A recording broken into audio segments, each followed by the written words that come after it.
Hallo zusammen und willkommen zu einem neuen Video. Ja, heute bin ich mal wieder hier im schönen Nordpfälzer Bergland unterwegs und besuche den Windpark Fürfeld-Winterborn. Kenne den Windpark schon aus der Ferne, habe ihn schon oft von anderen Windparks aus gesehen, vom Schneeberger Hof zum Beispiel. Hab's leider aber noch nie hierher geschafft. Ja, und heute bei diesem wunderschönen Frühlingswetter dachte ich, ich nehme mir mal die Zeit und schaue hier mal vorbei. Hier stehen nämlich auch wieder einige coole Anlagen. Ja, echt traumhaft heute. Richtig schön sonnig nach dem vielen Regen die letzten Tage. Und die Rapsblüte hat jetzt auch begonnen. Also richtig schön. Da freue ich mich jetzt drauf auf die Bilder. Ja, was steht hier alles so rum? Hier stehen Nordex N43 auf Gittermast, 3 Stück. Baugleiche Anlagen wie auf dem Kloppberg, den ich schon mal gezeigt habe. Das waren so die ersten hier von 1999. 600 kW haben die. Richtig cool, die kleinen Dinger. Weiß gar nicht, ob ich sie auf dem Kloppberg schon mal drehend gezeigt habe. Glaub schon, bin mir ja nicht mehr sicher. Richtig cool. Ja, und dann auch der direkte Vergleich mit den E101 im Hintergrund. Eine E82.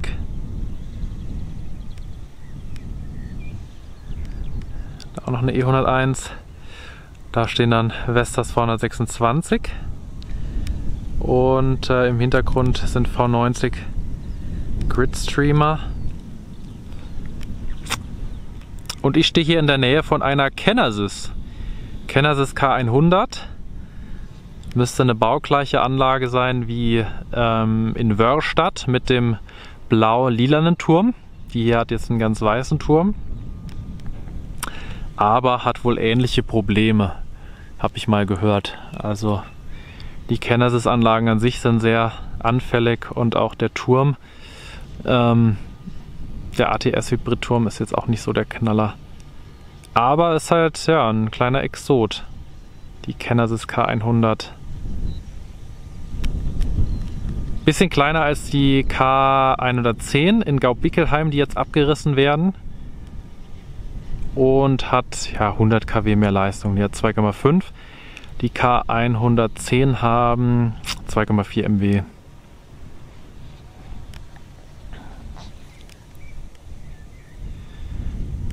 Da steht auch noch eine E101, also insgesamt 6 E101. Eine E82. 3xN43. Super schön. Da hinten sieht man jetzt auch Windpark Gaubickelheim mit den Kenesis. Von Turmbau noch nichts zu sehen. Da ist die E138.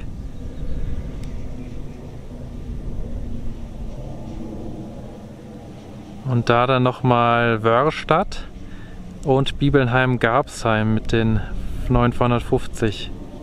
Leider etwas diesig jetzt. Ja, ich freue mich jetzt sehr, den Windpark hier zu erkunden bei dem tollen Wetter und melde mich dann gleich nochmal von den N43. So, ich stehe jetzt unterhalb einer der kleinen Nordex-Anlagen. Ich feiere diese kleinen Retro-Teile ja echt extrem. Richtig cool. Auch verhältnismäßig leise für so eine kleine Anlage. Da habe ich echt schon schlimmere gehört, die lauter sind. Klar, Rotorblätter zischen ein bisschen, aber ansonsten läuft sie relativ leise. Schon echt krass, die Evolution von Nordex die letzten 20 Jahre. Jetzt mit der neuen N163, bald N175. Und so hat es mal angefangen. Ich meine, es gibt noch welche, die älter sind, N27 oder so, N29, aber die hier ist auch schon ein bisschen älter. 600 kW. Turmhöhe weiß ich jetzt gar nicht genau. Ich glaube so 78 Meter vielleicht. Ja, sind auf jeden Fall baugleiche Anlagen zu den Anlagen auf dem Kloppberg. Da stehen ja auch 8 Stück. Ja, da sollen sie jetzt allerdings repowered werden, habe ich gelesen. Leider. Ich dachte eigentlich, da wäre kein Repowering möglich mit großen Anlagen wegen Abständen zur Wohnbebauung, aber geht wohl doch und sollen ja, durch 2 Vestas 462 ersetzt werden, glaube ich. Das finde ich echt jammerschade. Also ich finde zumindest einzelne Anlagen sollte man ja, als Kulturdenkmal erhalten. Das ist ja auch ein Stück Ingenieursgeschichte. Wenn überall nur große Anlagen stehen, das wäre echt langweilig.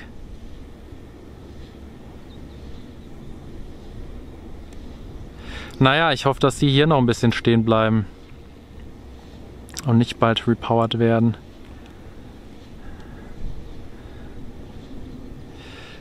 Auch cool der direkte Vergleich dann mit den E101.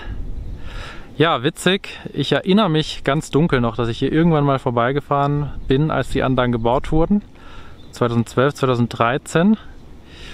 Und damals war die E101 so nachgefragt, dass man bei der Blätter von der E82 dran geschraubt hatte. Das sah echt ulkig aus. Also anfangs liefen die Anlagen mit E82 Blättern und später dann, als man die Blätter wieder liefern konnte, hat man die Blätter der E101 dran geschraubt. Da hinten ist jetzt die E82, die einzige hier. Ja, ist jetzt leider ein bisschen wolkig. Ich hoffe, es gibt keinen Regen oder so, sondern nur ein paar Wolken.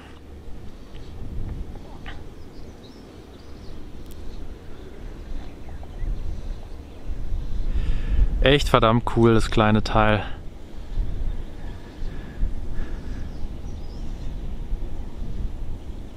Da ist auch nochmal eine E101. Und auch nochmal ein schöner Blick auf die Kenesis.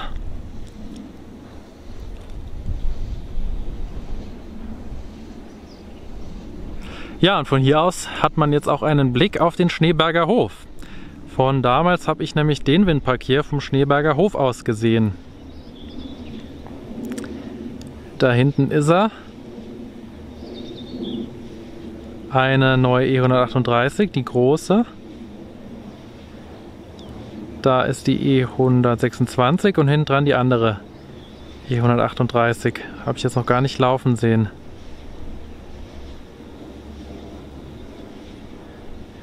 Ah, da ist der Windpark Gau-Greweiler mit den E115. Und dann noch weiter hier rechts ist Windpark Alsens-Oberndorf. Da hatte ich auch schon mal einen kurzen Stopp gemacht mit den 412 und den G.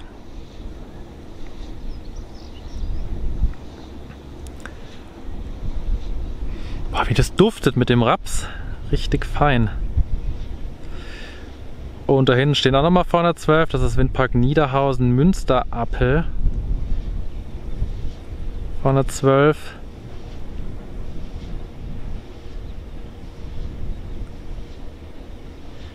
Und im Hintergrund ist der Windpark Mörsfeld mit Nordex N117 auf Venturturm. Und da wird auch nochmal eine neue Nordex gebaut, auch eine N117. Eventuell fahre ich da später noch vorbei, kann es aber nicht versprechen, ob ich noch Zeit habe oder nicht. Mal schauen. Jetzt auch nochmal E101. Winter hat auch echt nochmal gut aufgefrischt. Als ich kam, war es noch nicht so windig.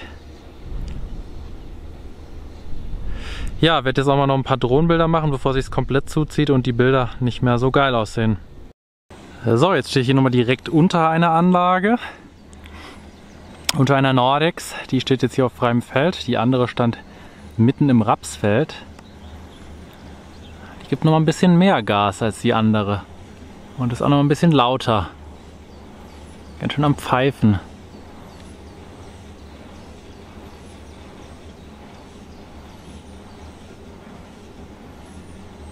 Richtig geil, dieses Teil.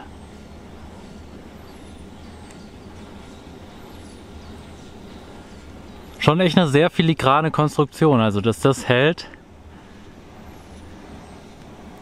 Also bei so einer kleinen Anlage, ja.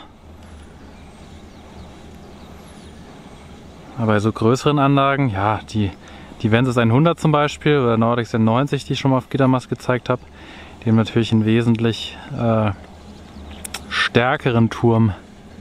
Weil das hier ist schon echt sehr, sehr filigran. Schon echt verrückt, dass das hält.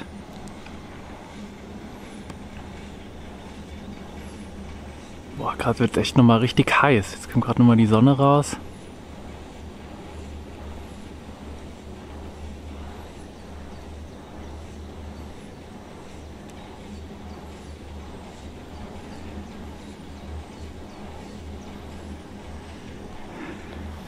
Sieht auch nochmal cool aus, die Anlage da drüben vor der E101. Da die andere zusammen mit der Kennersys, auch ein cooles Bild.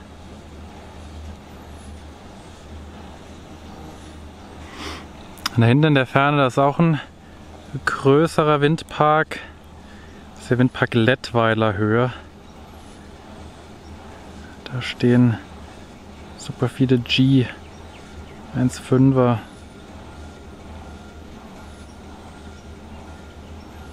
Vereinzelt auch, glaube ich, noch Repower.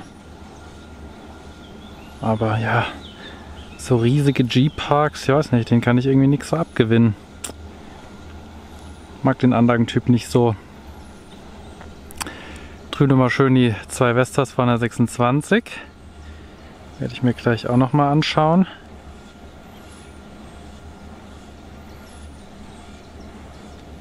Echt ein sehr cooler, diverser Park. Gefällt mir echt gut.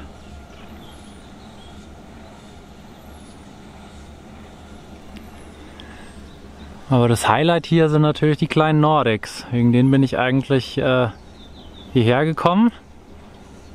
Kannte sie ja schon vom Kloppberg, aber ja, jetzt im Zusammenspiel mit den größeren Anlagen hier ist es schon cool.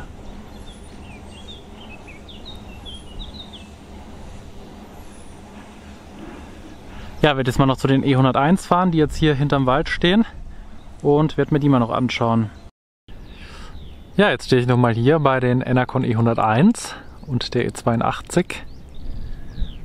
Auch echt ein sehr schönes Bild.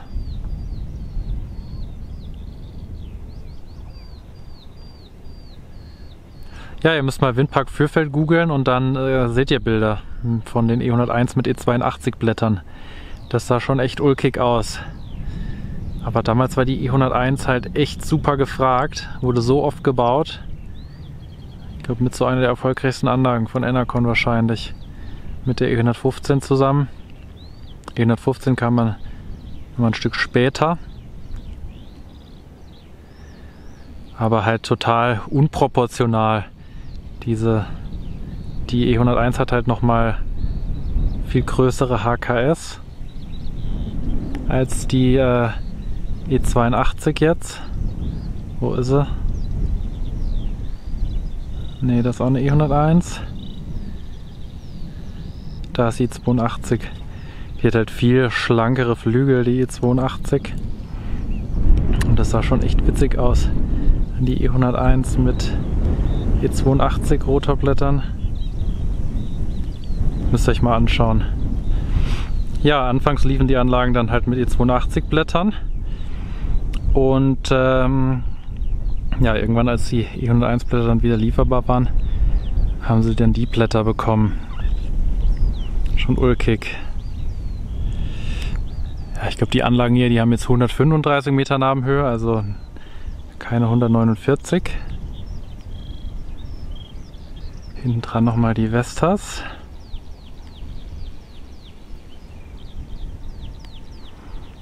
Und dann die kleinen Nordics stehen hier etwas auf dem Hügel. Hier oben.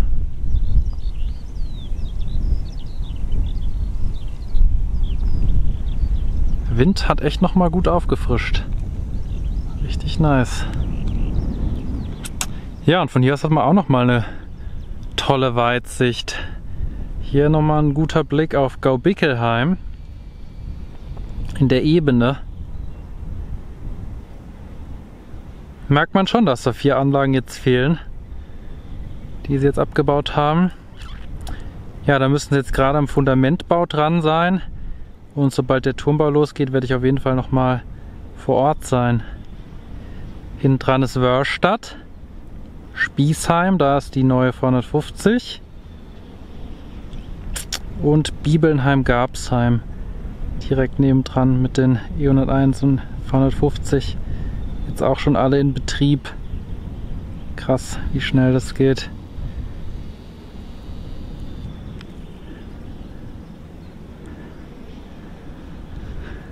Ja, Pfälzer Bergland echt schön. Sehr schön zum Wandern, Fahrradfahren. Und ja, super halt, weil hier so viele Windräder stehen. Deshalb bin ich hier so gerne unterwegs.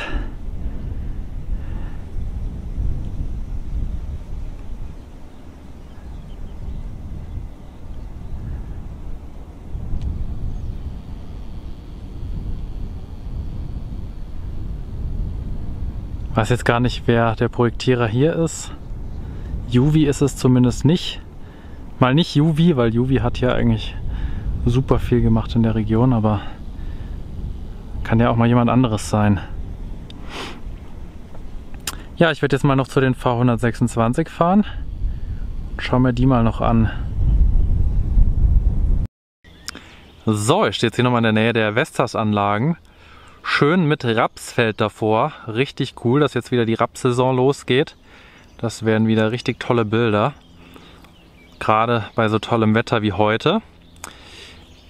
Ja, im Vordergrund zweimal V126. 137 Meter Nabenhöhe.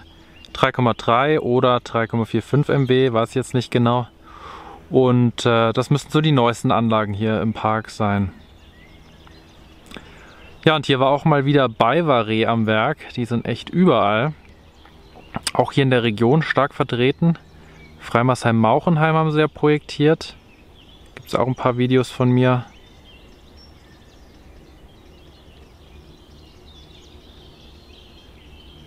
Aber auch deutschlandweit sehr stark vertreten. Also das sind schon echt ein großer Projektierer.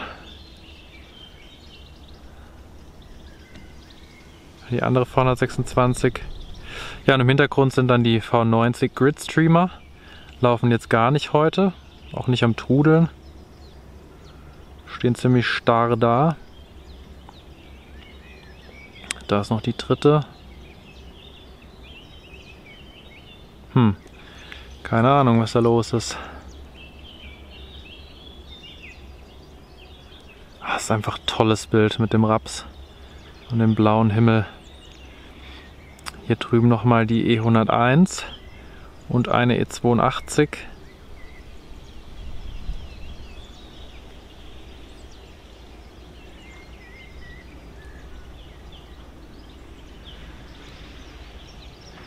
Wiegt auch echt richtig schön die Blätter heute, die V126. Gar nicht so stürmisch oder windig heute, aber auf 137 Meter Nabenhöhe scheint wohl doch einiges an Wind zu gehen. Ja, bei dem tollen Wetter hat man auch eine sehr gute Fernsicht, sogar bis in den Hunsrück. Da hinten habe ich nämlich den Windpark Ellern entdeckt mit den E126 EP8. Habe ich auch schon mal besucht. Ist etwas diesig, aber da sieht man sie. So E101 und da ist eine E126. Da ist auch noch eine. Insgesamt 5 Stück. Richtig cool.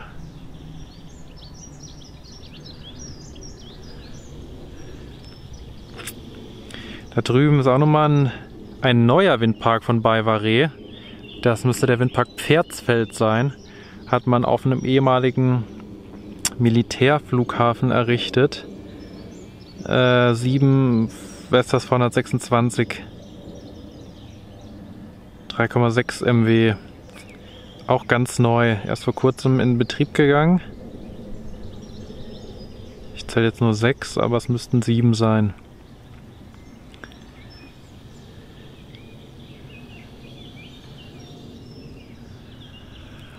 Ach, kann ich den ganzen Tag stehen das anschauen. Das ist echt ein wunderschönes Bild.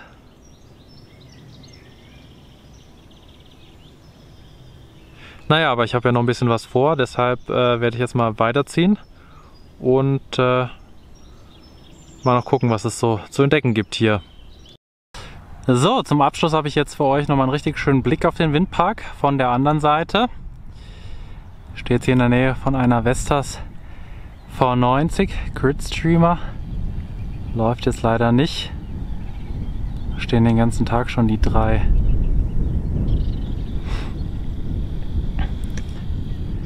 Drüben sind die anderen beiden. Auch keine Bewegung heute. Ja, da drüben dann die V126. Schon auch echt nochmal ein gewaltiger Unterschied zu den E101 im Hintergrund. Ja, und da hinten dann die kleinen N43. Sieht man kaum.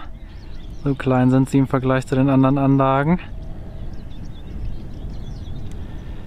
Und dann rechts nochmal die Kenersis hier. Ja, ich muss mich leider schon wieder ziemlich sputen, damit ich meinen Zug erwische. Da muss ich nämlich eine ganze Stunde warten wieder. Ja, ich hoffe, es hat euch gefallen.